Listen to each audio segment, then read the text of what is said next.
Hey, good folks, Dr. Charlie here.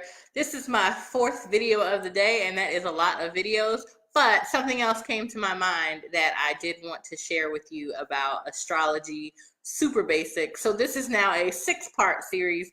This is one of those things, I don't understand simple things. I understand complex things, but not simple things. For instance, I can do calculus, but if you ask me to count from 1 to anything past 3, I'm going to get confused.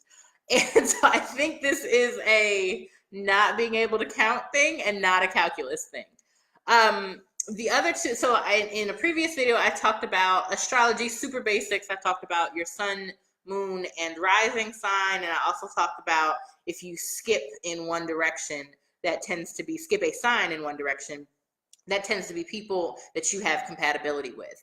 The other two really important pieces I wanted to talk about for astrology super basics are where your Mars and Venus fall in your chart.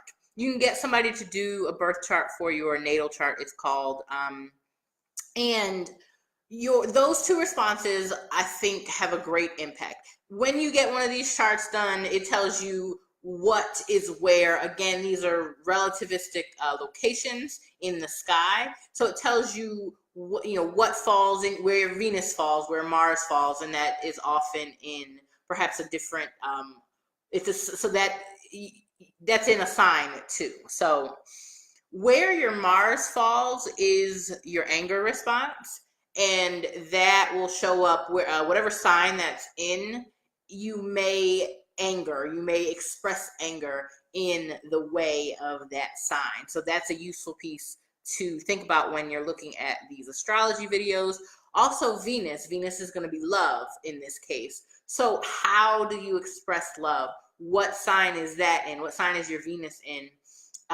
So how do you express love? Probably also, how do you experience love? How do you feel loved in the wider world, and also in your very interpersonal and intimate relationships? So Mars and Venus are two important aspects of astrology basics, because you might have an anger and or love response that seem completely outside of how you experience yourself as whatever sign you are. And that's because they may be in very different signs, and those signs might even be at opposite ends of the spectrum, based on where your astrological sign is in that. So that was an important thing that I remembered after I finished the rest of these videos. So this is now a 6-part series. This is part number 6. I'm finished with this chunk of astrology for the moment. So this is part number 6 in what is now a 6-part series about astrology super basics.